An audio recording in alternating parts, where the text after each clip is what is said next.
Hello everyone, welcome to learn sure. Today we are going to discuss about voices. आज का हमारा topic रहेगा voices, active passive. It is one of the topic जहाँ से सबसे ज़्यादा क्वेश्चन आपको देखने को मिलते हैं। एसएससी का कोई भी ऐसा एग्जाम नहीं है जिसमें आपको एक्टिव पैसिव के क्वेश्चन नहीं मिलेंगे। It is a frequently asked topic.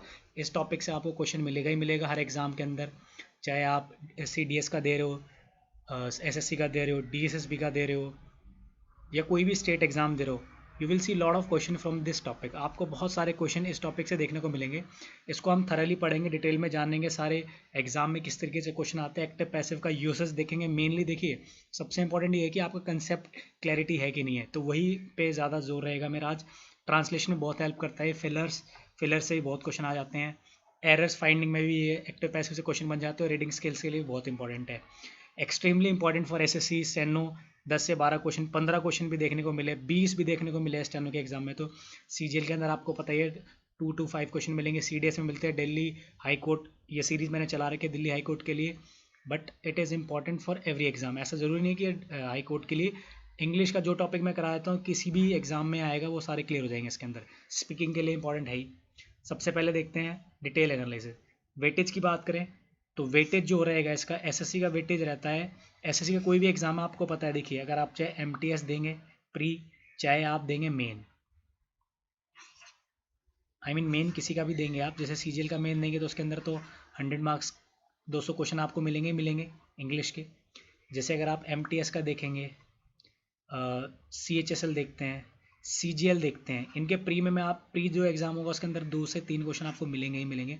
तो SSC में मैंने रखे हैं 2 से 4 क्वेश्चन 100% मिलते हैं किसी भी एग्जाम में। स्टेनो के अंदर 10 भी देखने को मिलते हैं, 15 को 10 तो है ही है। CDS में बहुत सारे क्वेश्चन आते हैं।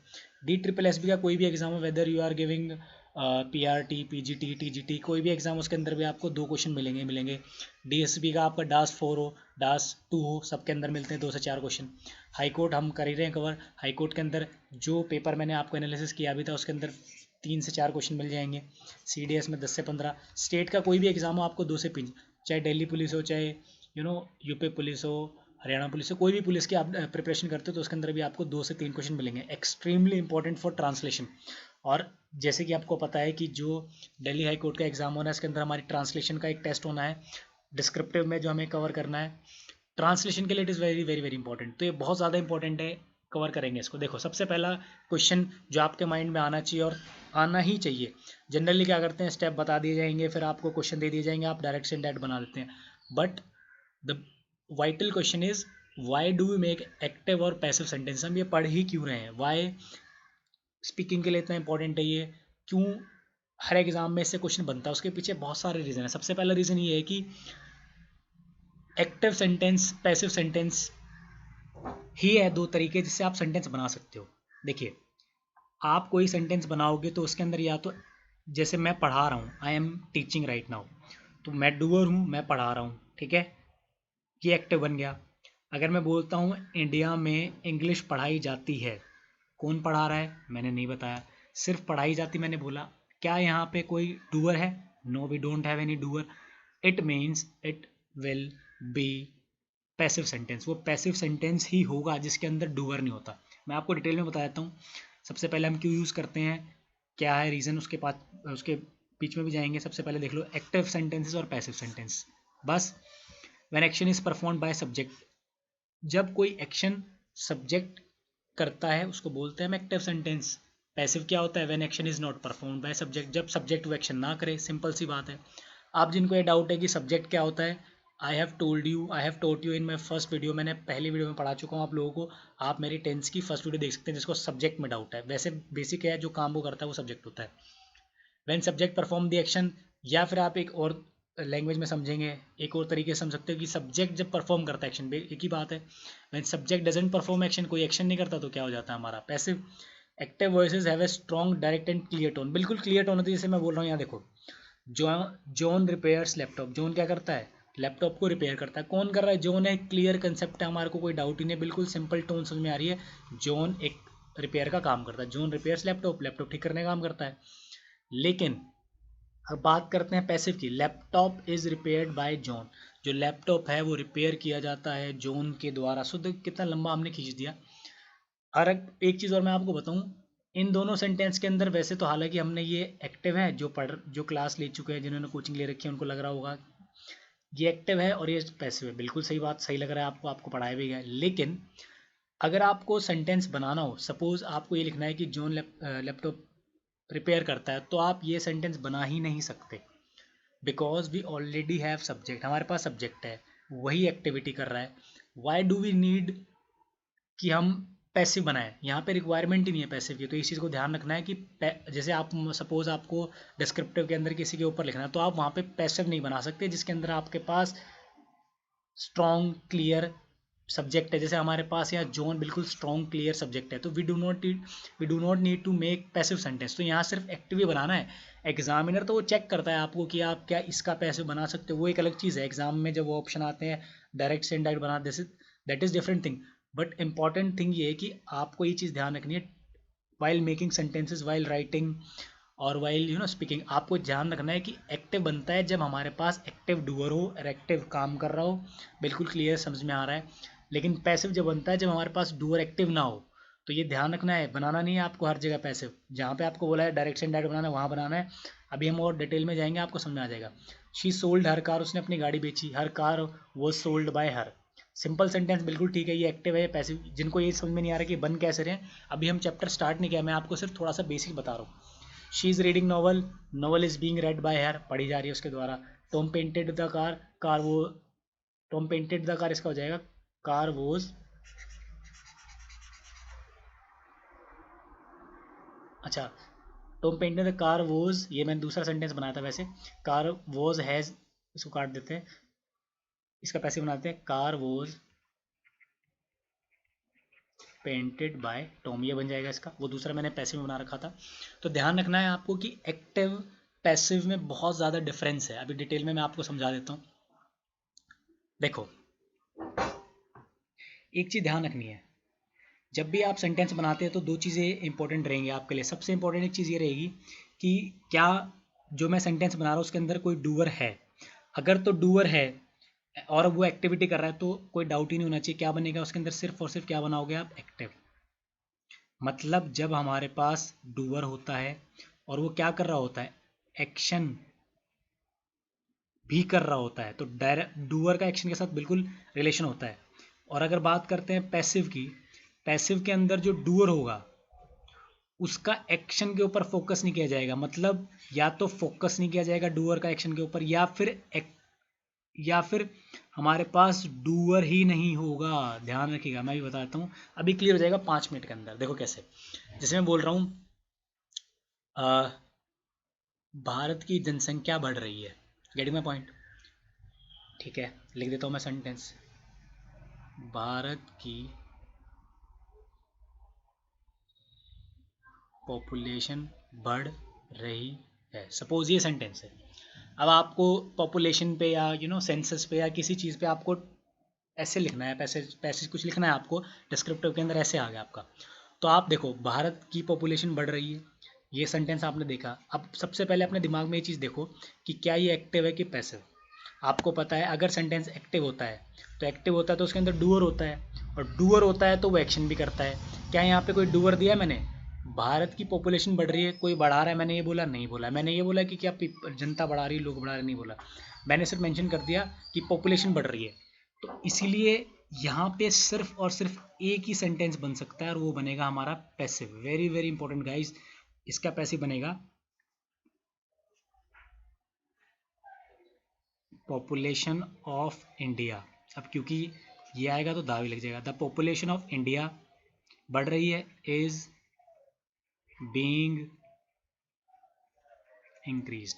यहाँ पे मैंने बनाया passive, the population of India is being increased, क्योंकि यहाँ पे डूअर नहीं है हमारे पास। अगर ये मैं बोल देता कि भारत के लोग जनसंख्या बढ़ा रहे हैं, बना देंगे, इसमें भी कोई दिक्कत नहीं है। The people of India is increasing the population. क्या कर रही है भारत की जनसंख्या? पॉपुलेशन बढ़ा रही है। डूअर कौन है? The people of India. समझ में आ रहा है? तो जो हमारे पास डूअर होता है तो वो एक्टिव बन जाता है। वेरी सिंपल कंसेप्ट, लेकिन इस पर फोकस नहीं किया जाता गाइज। वो सिर्फ आपको स्टेप बताते हैं और सीधा उसको बनवा देते हैं, बिल्कुल गलत है। सबसे पहले इंपॉर्टेंट है आपके माइंड में कंसेप्ट। अब जिन स्टूडेंट को ये डाउट है कि ये इज आ गया, ये बीइंग कैसे आ गया, ये हम पढ़ेंगे। दिस इज़ वाई, इसीलिए हम यहाँ पर है इसको पढ़ने के लिए। बट जिनको जो बिगनर है उनको तो हम अभी स्टार्ट करेंगे चैप्टर। बाकी जो पुराने स्टूडेंट जो पढ़ चुके हैं उनके लिए था ही कि कंसेप्ट बिल्डिंग बहुत इंपॉर्टेंट है। कंसेप्ट नहीं आएगा तो कुछ नहीं आएगा, ठीक है। अब बात करते हैं, देखो आपको पता लग गया एक सेंटेंस बनता है एक्टिव, एक बनता है पैसिव। एक्टिव बनता है जब डूअर नहीं होता, सॉरी डूअर होता है। पैसिव बनता है जब हमारे पास डूअर नहीं होता। तो ये दोनों चीज़ ध्यान रखनी है आपको एक्टिव और पैसिव के अंदर। एक चीज़ आपको ध्यान रखनी है, सपोज आपके एग्जाम में कोई क्वेश्चन आ जाए एक्टिव पैसिव का और आपको ना तो रूल याद है ना आपको कंसेप्ट आता है, तो एक रूल आपको यूनिवर्सल रूल में बोलता हूँ, इसको यूनिवर्सल रूल इसलिए बोलता हूँ कि when ever you make sentence active from passive या पैसिव फ्रॉम एक्टिव, एक रूल हमेशा अप्लाई होगा एक्टिव पैसिव के हर केस के अंदर। और वो रूल है ये, never change tenses. You can't change tenses in active passive. Suppose कि मेरे पास कोई फॉर सेंटेंस आया है प्रेजेंट का, तो you can only make passive in present form. तो ध्यान रखना है, जैसे एक्टिव है प्रेजेंट के अंदर, तो you can only make passive in present also. ऐसा नहीं है कि you can convert in to past, future. You can only make in the same form. अगर पास्ट है तो you can only make in past, और अगर फ्यूचर है तो it will convert only in future.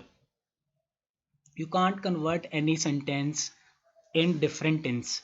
ठीक, यूनिवर्सल रूल है never change tenses. It is one of the most important rule. If you remember this, you can make any, you can correct any question.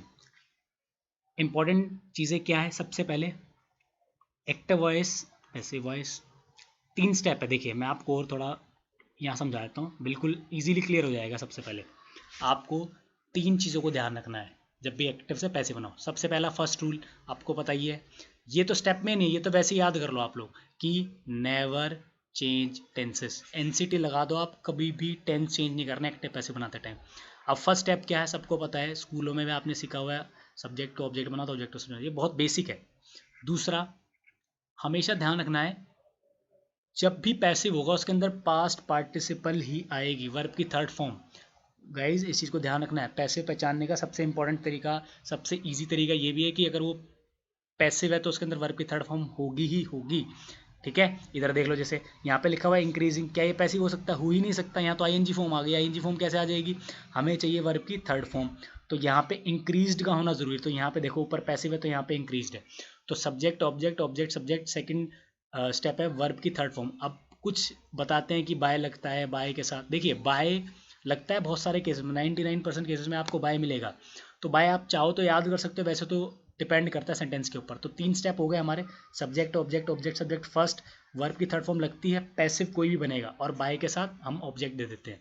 तो ये step आपको याद रखने, बहुत ही basic है और यूनिवर्सल रूल कभी नहीं भूलना है कि नेवर चेंज टेंसेज। देखो जरा, एक्टिव वॉइस बनाना लिख लेना आप जो स्टूडेंट पढ़ रहे हैं। स्टेप फर्स्ट क्या है, सब्जेक्ट को ऑब्जेक्ट बना दो और ऑब्जेक्ट को सब्जेक्ट बना दो। स्टेप थर्ड क्या है, ऑलवेज यूज वर्ब की थर्ड फॉर्म, बनेगी ही चाहिए वर्ब की थर्ड फॉर्म पैसिव के लिए। लेकिन अगर आपको पैसिव से एक्टिव बनाना है उसको हम आगे पढ़ेंगे, अभी पहले आप एक्टिव से पैसिव सीख लो। एक चीज़, 2 चीज़ें आपको हाईलाइट बिल्कुल करनी है और अभी लिख लीजिए कि अगर सेंटेंस कॉन्टीन्यूस है, अब जिनको ये नहीं पता कॉन्टीन्यूस क्या होते हैं, परफेक्ट क्या होते हैं, तो you should watch my tenses video first, पहले आप वो देख के आए फिर इसमें आए। तो कॉन्टीन्यूस होगा तो उसके अंदर आपको ऐड करना पड़ेगा बीइंग, इसको ये इंपॉर्टेंट है ये बहुत। और परफेक्ट होगा तो आपको ऐड करना पड़ेगा बीइंग। अगर आपको ये स्टेप याद है, आपका एक्टिव पैसिव का एक भी क्वेश्चन गलत नहीं हो सकता। I can bet with you, I can assure you. But आपको कंसेप्चुअली स्ट्रॉन्ग होना पड़ेगा, जो इस लेक्चर के बाद आप बिल्कुल फील करने वाले हैं। तो 3 स्टेप ध्यान रखने हैं आपको, ये 3 स्टेप हमारे ये, ठीक है। ठीक है, लेक्चर स्टार्ट करते हैं।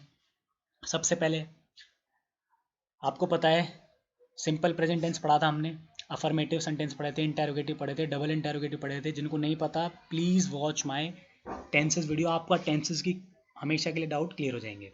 सबसे पहले आपको पता है फॉर्मेट क्या होता है। फॉर्मेट होता है सब्जेक्ट V1 प्लस ऑब्जेक्ट, ये एक्टिव है।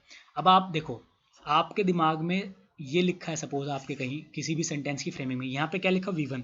अब आपको मैंने बताया कि अगर पैसिव होता तो क्या होता, उसके अंदर वर्ब की थर्ड फॉर्म क्या है, इसके अंदर नहीं है, इट। आप 1 सेकंड में बता सकते हो ये सेंटेंस क्या है, active. Getting my point, very very important, ध्यान रखना इसको, ठीक है। अब यहाँ देखो फर्स्ट क्वेश्चन गिवन है हमारे पास, आई टीच इंग्लिश। देखो मैं थोड़ा हाईलाइट करता हूँ, आई टीच इंग्लिश। मैं सारे क्वेश्चन को करवाऊंगा आपको अभी वन बाय वन। आपको पता है आई क्योंकि डूअर है तो सब्जेक्ट है, टीच क्योंकि कोई एक्शन हो रहा है तो वर्ब है और वी1 है, इंग्लिश हमारा कुछ कर नहीं रहा तो ये क्या है, ऑब्जेक्ट। ठीक है, याद कीजिए फर्स्ट स्टेप, आपको सब्जेक्ट का ऑब्जेक्ट, सबसे पहले आपको उठा लिया आपने इंग्लिश, सही है। अब आपने पता है वर्ब की थर्ड फॉर्म चाहिए इंग्लिश, आप क्या लिख दोगे, टीच की थर्ड फॉर्म होती है टॉट। वर्ब भी मैंने कवर करा रखे हैं, ये फॉर्म्स टेंस में ही पढ़ लीजिएगा। इंग्लिश टॉट, आपको पता है बाय लगता है, कौन पढ़ रहा, आई, आई का क्या हो जाता है, मी। अब एक क्वेश्चन देखिए, अगर आप ये पढ़ते हो इंग्लिश टॉट बाय मी, ये टेंस तो पास्ट बन गया ना, टीच फर्स्ट टॉट सेकंड, ये प्रेजेंट तो बना नहीं। That is why I told you, आपको एनसीटी रखना है कि नेवर चेंज टेंसेस। आपको कभी भी पैसिव बनाते समय टेंस चेंज नहीं करना है, क्योंकि हमें पता है ये प्रेजेंट है, और प्रेजेंट के लिए आपको पता है हेल्पिंग वर्ब क्या आ सकती है, is am are. Is am are में आप क्या दोगे यहाँ पे, सिर्फ इज। इज क्यों, क्योंकि यहाँ पे सिंगुलर है, प्लूरल तो क्या हो जाता है यहाँ पे आर हो जाता है। तो एक चीज और ध्यान रखनी है आपको, जो हमारे सब्जेक्ट, जो हमारे सब्जेक्ट से ऑब्जेक्ट चेंज होंगे वो कैसे होंगे, अगर प्रोनाउन दे रखे हैं तो मैं बता देता हूँ, जैसे ही है, शी है, इट है, दे है, वी है। ही का क्या हो जाता है आपका हिम, शी का हो जाएगा हर, जिनको नहीं पता वैलिक बहुत ईजी है। दे का हो जाता है आपका देम। ये सब्जेक्टिव केस होते हैं हमारे, ये ऑब्जेक्टिव केस होते हैं। वी का क्या हो जाता है अस। आई का क्या हो जाता है मी, जो कि हमने अभी किया। आई का जो मैंने मी किया, क्योंकि हमें जब सब्जेक्टिव केस से ऑब्जेक्टिव केस करते हैं तो ऐसे करते हैं। प्रोनाउन में क्लियरली डिटेल में पढ़ेंगे, लेकिन अभी जिनको नहीं पता उनके लिए मैंने बता दिया। सब्जेक्टिव केस ऑब्जेक्टिव केस में जो, देखो और एक और इसी बताता हूँ, जैसे मान लो यहाँ पे वर्ब है, वर्ब से पहले क्या लगता है, सब्जेक्टिव केस, वर्ब के बाद क्या लगता है, objective case. Getting my point. लेकिन हम क्या करते हैं, उल्टा कर देते हैं, सब्जेक्ट को क्या बना देते हैं ऑब्जेक्ट, ऑब्जेक्ट को क्या बना देते हैं सब्जेक्ट। तो इसीलिए ये याद रखने आपको जरूरी है, जिनको नहीं पता वो याद कर लीजिएगा इसको। ही का हिम, शी का हर, इट का इट, दे का देम, वी का अस, आई का मी। ठीक है, ठीक है, ये स्टेप आपको ध्यान रखने हैं। अब देखो यहाँ पे फॉर्मेट में मैंने पहले लिखा हुआ है, फॉर्मेट क्या होता है, subject V1 plus object active. Passive में क्या हो जाएगा, सब्जेक्ट तो चाहिए ही चाहिए सेंटेंस बनाने के लिए, हेल्पिंग वर्ब में क्या लग जाएगी इसमें। अब ये इज एम आर क्यों लगाई हमने, ये इज एम आर इसलिए लगाई ताकि हम जो रीडर है उसको ये बता सके सेंटेंस एक्टिव है, और एक्टिवनेस को शो करने के लिए, एक्टिव सेंटेंस को शो करने के लिए हमें इज एम आर लगाना पड़ता है। और वर्ब की थर्ड फॉर्म पैसिव में चाहिए चाहिए और ऑब्जेक्ट चाहिए चाहिए।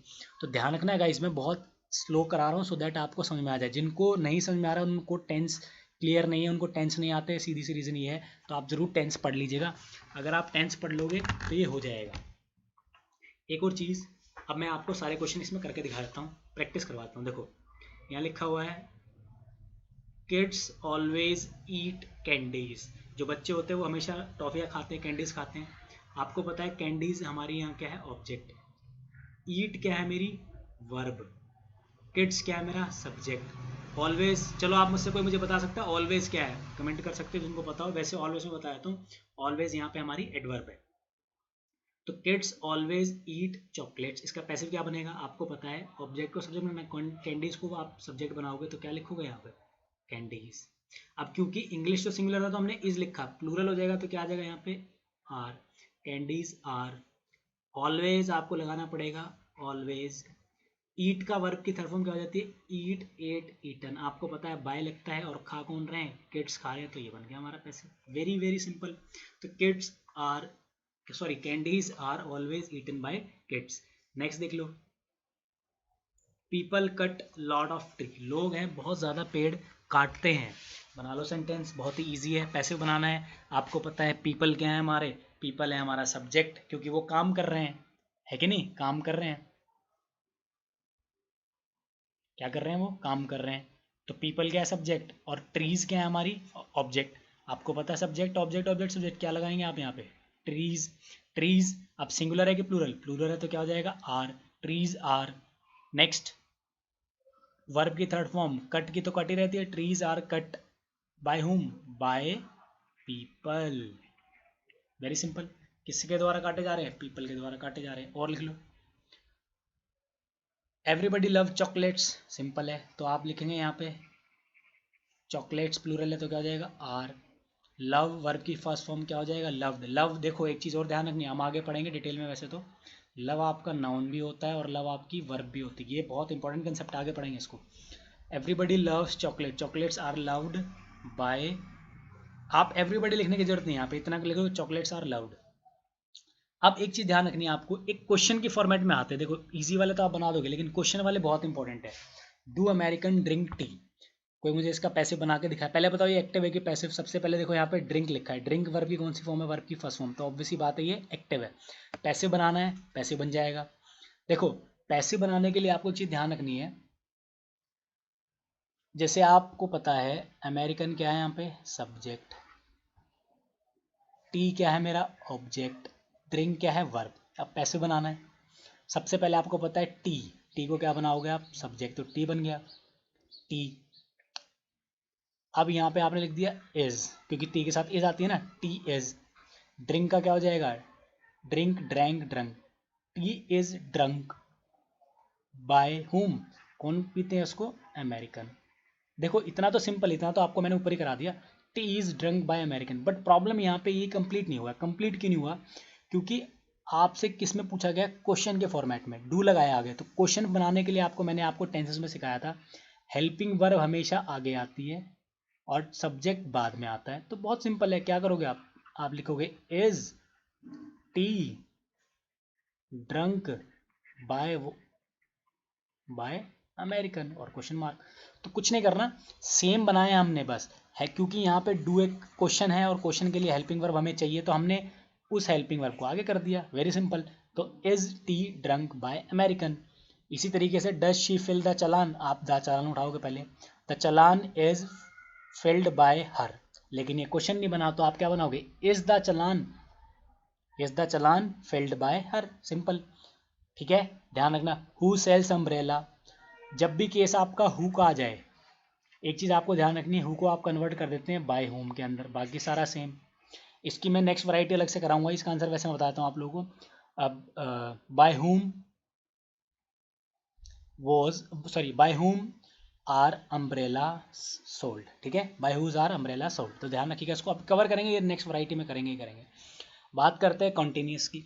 कॉन्टिन्यूस में ध्यान रखना है आपको, बिल्कुल सिंपल है, एक्टिव का फॉर्मेट मैंने आपको पढ़ाया था, सब्जेक्ट हेल्पिंग वर्ब क्या होती है हमारी, इज एम आर, ये तो बहुत ईजी है, इसके अंदर ऑलरेडी हेल्पिंग वर्ब है, वी वन दे रखा है, आई दे रखा है और ऑब्जेक्ट दे रखा है। पैसिव के अंदर कुछ नहीं करना, आपको इस ऑब्जेक्ट को बना देना है सब्जेक्ट, और इज एम आर तो आएगा क्योंकि टेंस चेंज नहीं कर सकते, लेकिन इसके अंदर एक नई चीज़ ऐड हो गई है, वो हो गई हमारी बीइंग।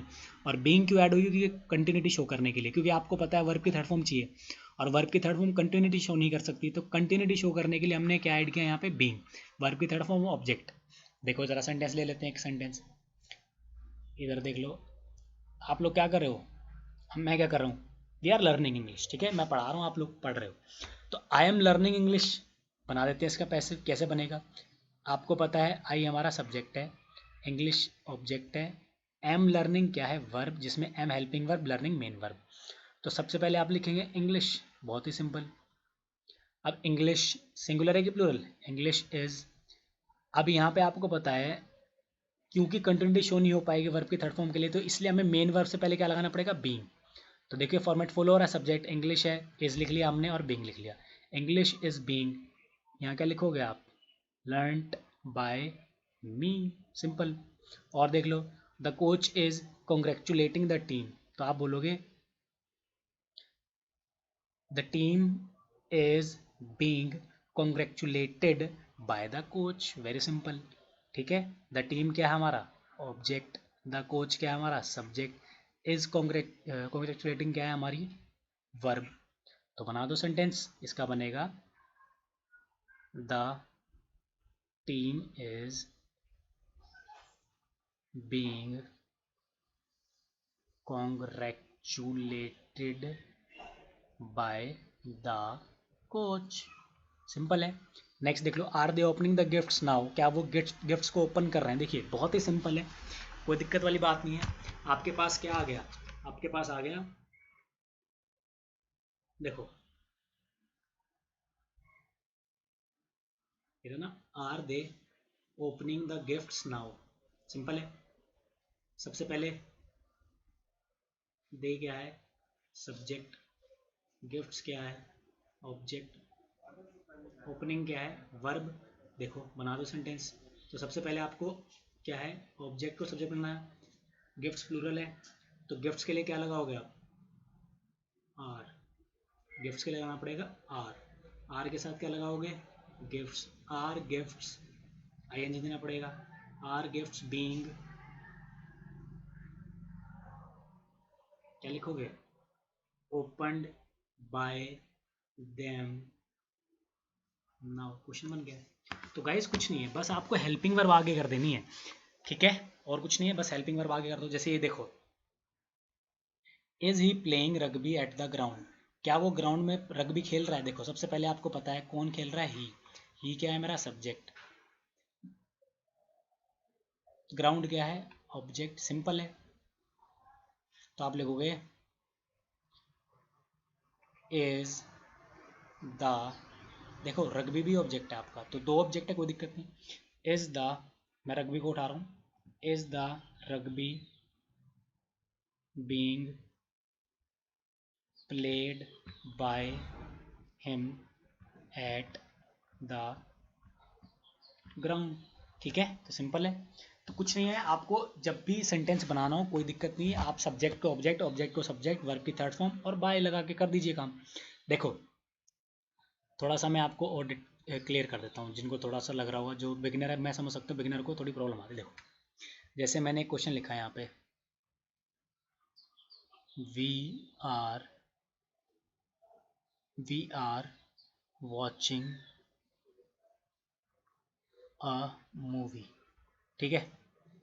तो इसमें तो आपको पता है वी क्या है हमारा? सब्जेक्ट।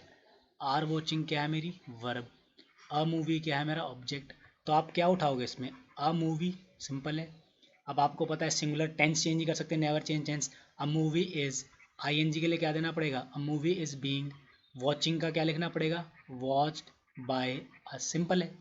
अब प्रॉब्लम जो अब आपको जो मुझे लग रहा है ऐसी आ सकती है कि जब क्वेश्चन फॉर्मेट में, जैसे मैं लिख दिया is she riding a horse, क्या वो घोड़ा राइड कर रही है? क्वेश्चन मार्क है। देखो आप एक काम करो, सबसे इजी तरीका मैं बता देता हूँ आपको, आप इसको नॉर्मल बना लो पहले। तो ये क्या है? क्वेश्चन। तो नॉर्मल बना लो। क्या बनाओगे? शी इज, जो बिल्कुल बिगिनर है उनके लिए है ये, जो बहुत ही बिगिनिंग स्टेज पे, she is riding a horse, ये नॉर्मल बना दिया ना मैंने, कोई दिक्कत? ठीक है, ये एक तरीका हो गया। अब इसका पैसे बनाओ। क्या बनाओगे? हॉर्स उठाओगे आगे, अ हॉर्स इज बीइंग, ठीक है? A horse is being, a horse is being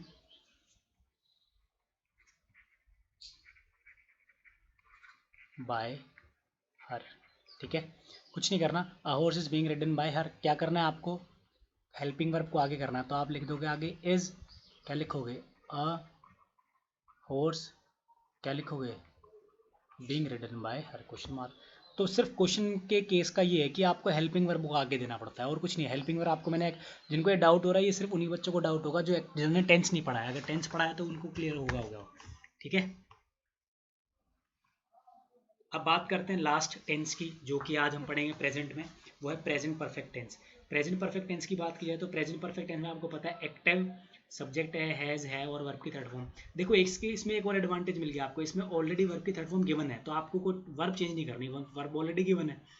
passive के अंदर बस एक छोटा सा माइनर चेंज करना है कि आपको क्या लगा देना है? बीन, बस बन गया पैसिव। देखो शेक्सपियर हैज़ रिटन 5, यहाँ पे ऐसा आएगा, 5 पोएम्स इन 1986, ठीक है? I have made some cakes, इसको उठा लेते हैं, ईजी लग रहा है, छोटा सा है। क्या लगाओगे? सम केक्स क्या है हमारा? ऑब्जेक्ट। मेड क्या है आपकी? वर्ब। हैव मेड पूरी वर्ब है। आई क्या है आपका? सब्जेक्ट। बना दो। तो आप सबसे पहले क्या उठाओगे? आप उठाओगे यहाँ पे सम केक्स। अब प्लूरल है तो क्या हो जाएगा यहाँ पे? हैव। अब आपको पता है क्या ऐड करना है यहाँ पे, क्योंकि परफेक्ट केस में क्या ऐड करना पड़ता है? बीन। तो आप ऐड करोगे बीन। तो some cakes have been what? Made. आपको पता है वर्ब की थर्ड फॉर्म ऑलरेडी गिवन होती है, तो some cakes have been made by whom? By me. और देख लो, they have clean the clinic, क्या बनाओगे आप?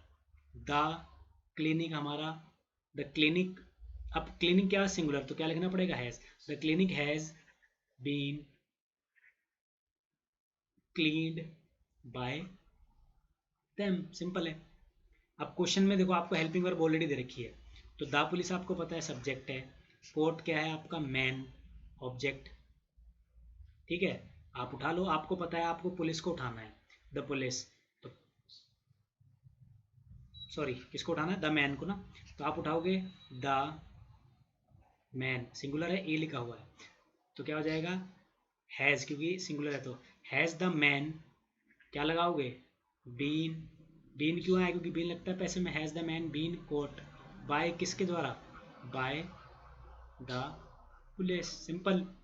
और ऊपर वाला देख लेते हैं आप, Shakespeare has written 5 poems in 1986, तो 5 पोएम्स क्या है हमारा ऑब्जेक्ट, हैज़ रिटन क्या है मेरा वर्ब, शेक्सपियर क्या है सब्जेक्ट। देखो, जिसको डाउट हो रहा है सब्जेक्ट वर्ब पहचानने में, तो सबको पता है सेंटेंस के अंदर वर्ब से पहले सब्जेक्ट और वर्ब के बाद ऑब्जेक्ट, यही होता है, यही चलता है फॉर्मेट, ठीक है, इसलिए मैं 1 सेकंड में बताया था और आपको भी प्रैक्टिस से आ जाएगी चीज़।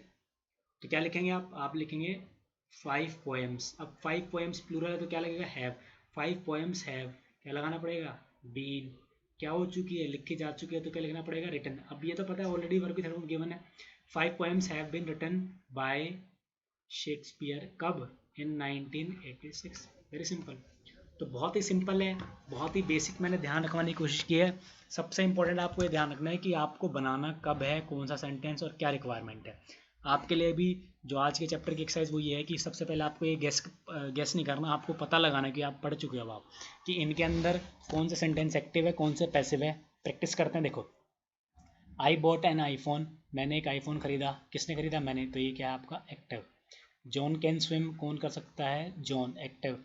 The cat was chase by dog, देखो कैट को पकड़ा जा रहा है, ठीक है, लेकिन पकड़ कौन रहा है, डॉग। हमने डॉग को ऑब्जेक्ट बना दिया, पकड़ने वाला जो काम कर रहा है उसको हमने ऑब्जेक्ट बना दिया। ये काम सिर्फ और सिर्फ किसके अंदर हो सकता है, पैसिव में। और दूसरा, वोज हो, इज एम आर हो, हैज़ है, वो उसके साथ वर्ब की थर्ड फॉर्म आती है आपकी सिर्फ और सिर्फ पैसिव में। As Hrithik Roshan is being paid 48 crore, देखो इस सेंटेंस को समझने की कोशिश करो कि क्या ऋतिक रोशन को 48 करोड़ रुपए दिए जा रहे हैं। इसके अंदर ये तो पता नहीं कौन दे रहा है, ऑब्वियस ही बात है, आंख बंद करके क्या बता सकते हो, पैसिव है। और क्यों पैसिव है, क्योंकि इज के साथ बीइंग, और बीइंग के साथ वर्ब की थर्ड फॉर्म सिर्फ और सिर्फ किसके अंदर आती है, प्रेजेंट कॉन्टिन्यूस में। Mars mission has been launched, Mars mission को लॉन्च किया जा चुका है, किसने किया हमें नहीं पता, ये क्या है हमारा पैसिव। अजीम प्रेम जी डोनेटेड $20 मिलियन, अजीम प्रेम जी ने क्या करते हैं, $21 मिलियन डोनेट कर दिए हैं। और किसने किया, अजीम प्रेम जी ने। डूअर हमारे पास है, किया भी इन्होंने ही काम है, तो ये क्या हमारा active. Retirement was announce by Yuvraj Singh, Yuvraj Singh ने क्या कर लिया, रिटायरमेंट ले लिया है, ठीक है। Retirement was announce by Yuvraj Singh, किसने किया, युवराज सिंह ने रिटायरमेंट अनाउंस किया, लेकिन हमने डूअर को कहाँ कर दिया, पीछे कर दिया, पैसे में बना दिया, तो ये क्या बन गया हमारा पैसे। The kangaroo carried her baby in her pouch, carry करता है, कौन करता है, कंगारू ही करता है, कंगारू को बना रखा है, ये क्या हमारा active. Computer was invented in 1900, computer की खोज की गई कब की, 1900 में, लेकिन बनाया गया किसने, लेकिन ये नहीं पता, ठीक है, किसने किया, तो ये क्या बनेगा हमारा passive. The two kings are signing the treaty, कौन कर रहे हैं, दो किंग कर रहे हैं, ठीक है, तो ये क्या बनेगा हमारा एक्टिव। आप लोगों का नेक्स्ट क्लास का होमवर्क ये है कि जितने भी मैंने ये सेंटेंस दिए हैं आप लोगों को, मैंने ये तो बता दिया ये एक्टिव है, ये पैसिव है, तो आपको एक्टिव से पैसिव बनाना है और पैसिव से एक्टिव बनाना है। जितने बनते हैं आपको बनाने हैं, अगली क्लास में मैं इनके आंसर एक्सप्लेन करूंगा, सबको बताऊंगा। इजी एक्सरसाइज दे रहा हूँ, अभी अभी टफ नहीं किया, एंड में जब हम जब चैप्टर के एंड में आएंगे तो बहुत सारी वैरायटीज़ करेंगे, बहुत टफ वैरायटीज़ करेंगे एग्जाम को लेकर, जो आपके मेंस एग्जाम के लिए इंपॉर्टेंट है। बट आपको ये सब के सब पैसिव बना के दिखानी है, एक्टिव बना के दिखानी है। Thank you for watching. If you like my video, please subscribe my channel, that is Learn Sure for English for GK. Thank you guys.